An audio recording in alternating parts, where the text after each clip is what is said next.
మన భారతదేశానికి స్వాతంత్రం వచ్చి దాదాపు 65 సంవత్సరాలు గడిచినా మా యానాదుల పరిస్థితి ఈ విధంగా ఉంది, ఏమీ అభివృద్ధి చెందలేదు అని మీరు ఒక పాంప్లెట్ వేశారు.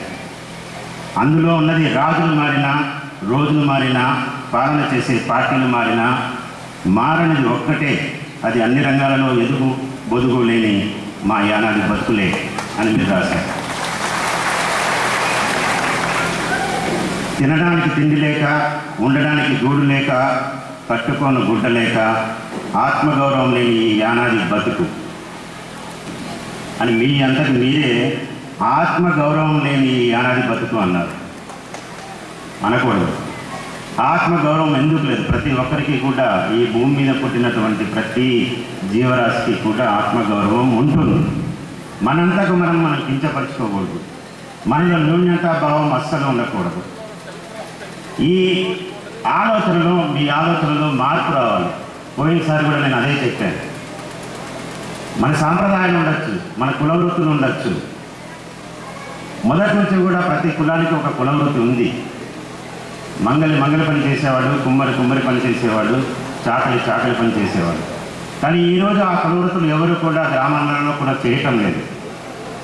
ఎవరి బట్టలు వాళ్ళు ఉతుక్కుంటున్నారు. మంగళి పని కావాలంటే సెలూన్స్కి వెళ్తున్నారు. ఆ సెలూన్లో వేసేవాళ్ళు మంగళే కాకపోవచ్చు, చదువుకున్న వాళ్ళు కూడా ఆ మంగళ వృత్తి చేస్తున్నారు. అది ఒక ప్రొఫెషనలిజంలో జరుగుతుంది తప్పిస్తే ఇంకా ఏ కులాలు కూడా వాళ్ళ కుల వృత్తిలోనే మాది ఈ కుల వృత్తే కదా, మమ్మల్ని కించపరుస్తున్నారు కదా అని అనుకోవాల్సినటువంటి అవసరమే లేదు. మార్పు రావాలి. మీ ఆలోచనలో మార్పు రావాలి. మన ఆచరణలో మార్పు రావాలి. మన సంప్రదాయాల్లో మార్పు రావాలి. సమాజం సంస్కృతి వైపు, నాగరిక వైపు పయనిస్తోంది. దాన్ని చూసి మీరు కూడా అటు సైడ్ అడుగులు వేయాలి. అప్పుడే మనము ఈ సమాజంలో ఇస్తున్నటువంటి అభివృద్ధి సంక్షేమ కార్యక్రమాలన్నీ కూడా మీకు అందడం జరుగుతుంది. చైతన్యం లేకపోవడము, మీలో ఐక్యత లోపించడము, విద్య లేకపోవడము, భూమి లేకపోవడము, ఆరోగ్యం సరిగా ఉండకపోవడము, ఆర్థిక పెంపుదల లేకపోవడము, ఇవి ముఖ్యంగా యానాదుల్లో ఉన్నటువంటి వారు పైకి రాకపోవడానికి కారణాలు. నేను జిల్లాలో ఎన్నోసార్లు ఎన్నో మండలాలు, గ్రామాలకు వెళ్ళినప్పుడు గ్రామంలో ముఖ్యంగా యానాది కాలనీ ఉంటే ఆ కాలనీలోకి వెళ్తాను. మొన్న కూడా పదలకూరులో ఒక విలేజ్కి వెళ్ళినప్పుడు అక్కడ వెళ్ళి వాళ్ళతో కూర్చొని మాట్లాడుతున్నప్పుడు చాలామంది తల్లులు వాళ్ళ బిడ్డల్ని చంకనెత్తుకొని అక్కడే ఉన్నారు. మధ్యాహ్నం 11:30 అయింది. అంగన్వాడీ కేంద్రం ఉంది కదా, అంగన్వాడీ కేంద్రానికి మీ పిల్లల్ని ఎందుకు పంపించలేదు అంటే ఏమీ చెప్పరు. అంగన్వాడీ ఆయా అక్కడే ఉంది, వర్కర్ అక్కడే ఉన్నారు. ఏమన్నా నువ్వు అన్నం సరిగా పెట్టడం లేదా, పిల్లల్ని సరిగా చూసుకోవటం లేదా అంటే లేదు నేను బాగా చూసుకుంటున్నాను. చూడండి సార్ వీళ్ళు పంపటం లేదు అంటుంది. ఎందుకు పంపవమ్మా? ప్రభుత్వం ఇది ఏర్పాటు చేసి, మీకోసం ఏర్పాటు చేసి పౌష్టికాహారాన్ని మీకు అందించమని పంపిస్తున్నప్పుడు ఎందుకు చేసుకోవట్లేదు అంటే ఏమీ మాట్లాడు. మీరే అన్నారు యానాదులు మనం ఒక అడుగు ఎందుకు చేస్తే 2 అడుగులు ఎందుకు వేస్తుంటారు. మాట్లాడమంటే మాట్లాడరు. వాళ్ళు బెరుకుతనం ఎక్కువ, మరి ఏమో తెలియదు, కానీ వారికి ఉన్నటువంటి లక్షణం అది. వయసు వచ్చిన పిల్లలు, 5 సంవత్సరాలు చదివిన పిల్లలు కూడా ఉన్నారు. స్కూల్ ఉంది, స్కూల్కి ఎందుకు పంపించట్లేదు అని అడిగాను. నవ్వి ఊరుకుంటారు తప్పిస్తే స్కూల్కి పంపలేదు. ఎందుకు అన్నది కారణం చెప్పరు.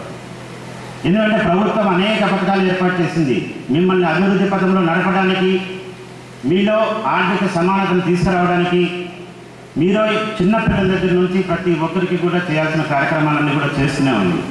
దాన్ని అందిపుచ్చుకోవాల్సినటువంటి అవసరం మనలో ఉంది. ఒకరు చేయూత ఇచ్చినప్పుడు దాన్ని పట్టుకొని పైకి ఎదగాలన్నటువంటి ఆలోచన మీలో ఉండాలి. పూజించుకుపోయే స్వభావం మనలో ఉండకూడదు. అది ఉన్నప్పుడే, ఇప్పుడే ఏడుకొండల వారు చెప్పారు, చదువుకొని ముందుకెళ్ళాలి. మనలో లేని చదువు కావాలి. చదువు ఇచ్చేదానికి అన్నీ కూడా ప్రభుత్వం ఏర్పాటు చేసింది.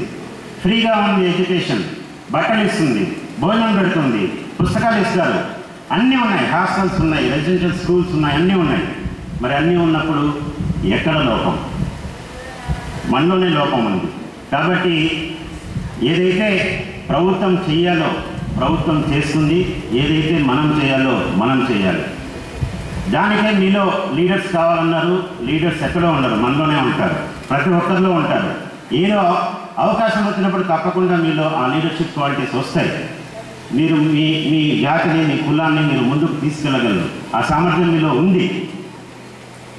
ఆంజనేయులు గారు ఏజ్ అయినప్పటికీ కూడా ఇంకా వారి అడుగుజాడల్లో ఉంటూ పైకి ఎదుగుతున్న వాళ్ళు చాలామంది ఉన్నారు. ఈరోజు వేదిక మీద ఎంతోమంది ఎంఆర్ఓలు ఉన్నారు, మీ యానాది నుంచే వచ్చినటువంటి ఎండిఓలు ఉన్నారు, ఇన్కమ్ ట్యాక్స్ ఆఫీసర్లు ఉన్నారు, రైల్వే ఆఫీసర్లు ఉన్నారు, టీచర్లు ఉన్నారు, ఇంకా అన్ని ఉద్యోగాలు చేస్తున్న వాళ్ళు ఉన్నారు. మరి వారు ఎలా వచ్చారు?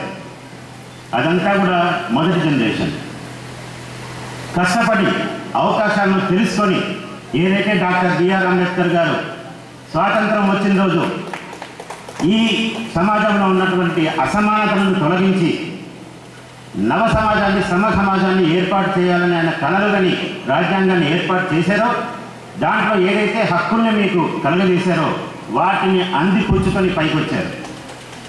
అదేవిధంగా మిగతా అందరూ కూడా ముందుకు నడవాలి. ముందుకు నడిచినప్పుడే మీరు అవి సాధించగలరు. ఈ జిల్లాలో తీసుకుంటే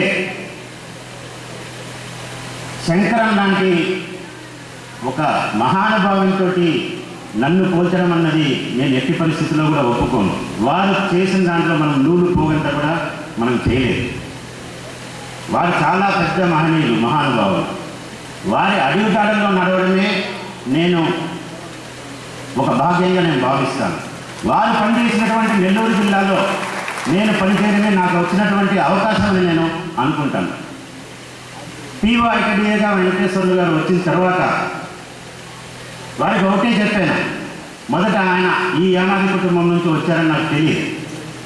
మున్సిపల్ ఆఫీస్లో ఆడిట్ సెక్షన్లో పనిచేసేవారు. వచ్చిన తర్వాత ఒకటే చెప్పాను, ఈ యానాదులు అంటారు, తెల్ల యానాదులు అంటారు, ఎవరు ఎక్కడ ఎంత తిరిగినా కనపడటం లేదు. నీతో పాటు నేను వస్తాను, నాకు చూపించు, వారి స్థితిగతులను మనం తెలుసుకుందాం, వారికి ఏం కావాలన్నా సరే నేను ఉన్నాను, నువ్వు నాకు తెలియచేయాలి, అంతే, తప్పకుండా నేను ఏం కావాలో చేసి పెడతానన్నాను. ఆ రోజు నుంచి ఈ రోజు వరకు కూడా ఎన్నో కార్యక్రమాల్లో పాలు పంచుకొని వారికి కావాల్సింది చేస్తూ వచ్చారు. మొదటిగా గమనించింది ఏంటంటే, వారు స్వతంత్రంగా నిలబడాలి అని అంటే భూమి కావాలి. ఎందుకంటే వారు మోస్ట్లీ భూమి లేని నిరుపేదలుగా ఉంటూ భూస్వాముల దగ్గర, మిగతా వారి దగ్గర కూలీకి కానీ బాండీ లేబర్గా కానీ పనిచేస్తూ ఉన్నారు. అటువంటి కబంధ హస్తాల నుంచి మీరు బయటికి రావాలి అంటే, మీరు మీ కాళ్ళ మీద నిలబడాలి అంటే, మీకు ఆర్థిక సమానత్వం రావాలి అంటే మీకు భూమి కావాలి. అదే ఇది వరకు ఉన్నటువంటి సప్తలకు వీరపాండ్యం కూడా చెప్పాను. ఎందుకంటే ఎక్కువ జనాభా గూడూరు డివిజన్లో ఉంది కాబట్టి మనం ఎంతో భూమి ఇచ్చాము. ఆ భూమి ఏమైంది, ఎవరి చేతుల్లో ఉంది తెలుసుకోండి. ఎందుకంటే యానాదులు వచ్చి మన ఆఫీసు చుట్టూ తిరిగి మీకు పిటిషన్స్ ఇవ్వలేదు, మనమే ఒక ముందడుగు వెయ్యండి అని వెళ్ళి వాకాడు కోర్టులో కూడా రెవెన్యూ సదస్సులు ఏర్పాటు చేసి వాటిలో వచ్చినటువంటి సమస్యల్ని అప్పుడున్న సబ్ కలెక్టరు తీర్చి ఏదైతే మేము చేయగలమో కొంతమందికి భూమిని మళ్ళా వారికి స్వాధీనం చేయడం జరిగింది. అది మొదలు. చేయాల్సింది చాలా ఉంది. ఆ తర్వాత తెలుసుకున్నాం, పౌష్టికాహారం లేకుండా ఉంది, వీరికి ఎవరైతే చల్లాయానాదులు ఉన్నారో వారందరికీ కూడా ఏఏవై కార్డులు ఇద్దామని చెప్పేసి ఎంతమంది ఉన్నారు ఈ విధంగా ఉన్నప్పుడు మా రెవెన్యూ రికార్డ్స్లో ఎక్కడా వారి యొక్క సంఖ్య తెలియలేదు. అప్పుడు పీవారికి చెప్పి నీ దగ్గర ఉన్నటువంటి స్టాటిస్టిక్స్ తీసి నువ్వు లిస్ట్ ఇవ్వు, ఆ లిస్టు ద్వారా మా తహసీల్దార్స్కి చెప్పి వాళ్ళందరికీ కూడా ఏఏవై కార్డులు ఇచ్చేటువంటి బాధ్యత నాది అని చెప్పి పోయిన సంవత్సరం 5,000 మందికి కార్డ్స్ ఇప్పించడం జరిగింది. ఇది సరిపోదు, ఇంకా ఉన్నారు అన్నప్పుడు మళ్ళా సర్వే చేయించి ఈ సంవత్సరము ఈ మార్చి నుండి 10,000 మందికి కార్డులు గవర్నమెంట్కి పంపించి అప్రూవ్ చేయించి ఇప్పుడు మీకందరికీ కూడా పంచడం జరుగుతూ ఉంది. ఆ విధంగా ఒకసారి నేను మన గూడూరులో ఒక విలేజ్కి వెళ్ళినప్పుడు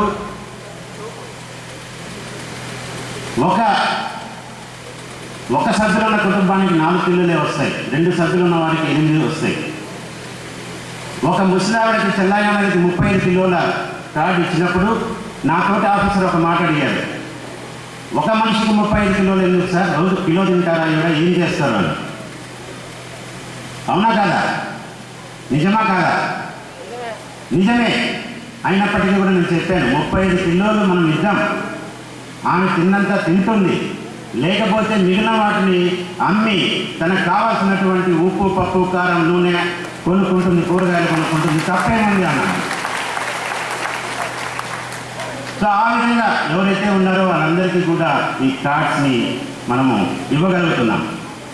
అదేవిధంగా మాకందరికీ కూడా ఒక సంక్షేమ భవనం కావాలి, ప్రతి ఒక్కరికే ఉంది, మాకెందుకు లేదు అని పిఓ గారు అడిగినప్పుడు నీకు లేదు అని నువ్వు ఎందుకు అనుకుంటావు, ఇది నాకు కావాలి అని అడుగు, మనం చేసి పెడతాము అనేసి వారు అడిగిన తక్షణమే గిరిజన సంక్షేమ భవనానికి బక్కావసల్ నగర్లో సైట్ కూడా అలాట్ చేయడం జరిగింది. మీ సంక్షేమ భవనాన్ని ఏర్పాటు చేసుకోండి, అందరినీ పిలవండి, కలవండి, సమస్యల్ని మీరందరూ కూడా కూర్చొని సమస్యగా సాల్వ్ చేసుకోండి. దానికంటూ ఒక స్థానం మీకు ఉండాలి అంటే ఈ గిరిజన సంక్షేమ భవనే మీరు తీసుకోండి అని వారికి ఒక గిరిజన సంక్షేమ భవనం కూడా సైట్ అలాట్ చేయడం జరిగింది. అదేవిధంగా కమిషనర్ గారు మాట్లాడి మీ జిల్లాకు ఒక యూత్ ట్రైనింగ్ సెంటర్ ఇస్తాము, మంచి భూమి కావాలి, 2 ఎకరాల భూమి ఇస్తే మీకు 2 కోట్లతోటి యూత్ ట్రైనింగ్ సెంటర్ శాంక్షన్ చేస్తామని అన్నప్పుడు ఇమ్మీడియట్గా పిఓ గారిని మా ఆర్టీఓ గారి దగ్గరికి వెళ్ళి వెంకటాచలంలో స్థలం ఉంటుంది, ఎక్కడో మారుమూలలో కాదు, ఈ భవనం హైవే మీద కనపడాలి, మీరు వెతకండి అన్నప్పుడు ఆర్టీఓ గారు కూడా 2 ఎకరాల స్థలాన్ని ఇమ్మీడియట్గా పంపిస్తే ఆ 2 ఎకరాల స్థలంలో ఇప్పుడు యూత్ ట్రైనింగ్ సెంటర్ భవనం నిర్మాణ దశలో ఉంది.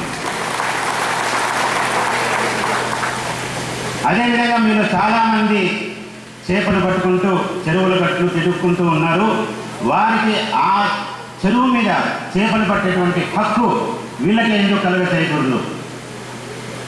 నేను కనిగిరి రిజర్వాయర్ వెళ్ళినప్పుడు కనిగిరి రిజర్వాయర్లో హక్కు ఎవరికి ఉంది అని అడిగినప్పుడు దాని మీద హక్కు యానాదుల సంఘానికి ఉంది. కానీ మరి అక్కడ చేపలు ఎవరు పడుతున్నారు అని వెరిఫై చేసినప్పుడు చేపలు పట్టే వాళ్ళు ఏలూరు జిల్లా నుంచి, వెస్ట్ గోదావరి జిల్లా నుంచి వచ్చారు. మిమ్మల్ని డామినేట్ చేసి మిమ్మల్ని చేపలు పట్టుకోనియకుండా వారే చేపలు పట్టుకుంటూ లక్షల రూపాయల దీన్ని అనుభవిస్తున్నారు. మరి మీరేం చేస్తున్నారని పిఓ గారిని పంపించి అదేవిధంగా సంఘం తహసీల్దార్కి చెప్పి అక్కడ ఉన్న గురుసులన్నీ కూడా తీసేయడం జరిగింది. అంటే వారి మనుషులని వాళ్ళని ఏమన్నా చేయాలన్న ఉద్దేశం కాదు, వారికి ఇక్కడ ఓటు హక్కు లేదు, వారికి రేషన్ కార్డు లేదు, వారు ఈ ప్రాంతం నివాసులు కాదు. అలాంటప్పుడు వారు దాని చెరువును ఎలా అనుభవిస్తారు? మొదట వారిని తొలగించండి, తర్వాత మీరు అందులో ఎంటకండి. మీకు ఏం కావాలో చెప్పండి, మీరు అడగండి, నిలదీయండి, మీకు హక్కు ఉంది, మీకు ఆ నిధులు ఉన్నాయి, మేము చేసి పెడతాం అనేసి ఆయన చెప్పి అక్కడ కూడా ఇవ్వడం జరిగింది. అదేవిధంగా కండలేరు రిజర్వాయర్లో, సోమశిల రిజర్వాయర్లో కూడా వారికి అవి ఇవ్వడమే కాకుండా వారికి కావాల్సినటువంటి సైకిళ్ళు, వలలు కూడా ఏర్పాటు చేశాం.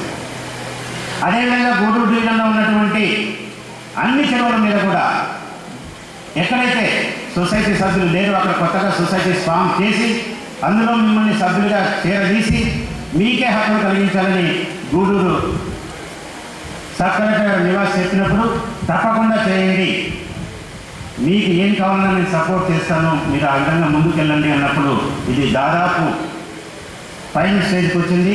మీకు అందరికీ కూడా అక్కడ ఇవ్వడం జరుగుతుంది. ఈ విధంగా ప్రభుత్వము మీతో ఉంది, మీకు చేరుగా ఉంది, మిమ్మల్ని ముందుకు తీసుకెళ్ళాలన్నటువంటి ప్రయత్నంలో ఉన్నాము. కాబట్టి ఇందులో ఇప్పుడు మీరు చేయాల్సింది ఏంటంటే బాగా చదువుకోవాలి. ఎవరిని కూడా మీరు పిల్లల్ని ఇంట్లో పెట్టుకోవద్దు, పనికి పంపద్దు. బాండెడ్ లేబర్ ఎక్కువగా ఉంది, ఎక్కడ చూసినా ఎవరిని పట్టుకున్నా అందులో వెలువడేది మీరే. చిల్లకల్లో 10 రూపాయలు అయితేనేమి,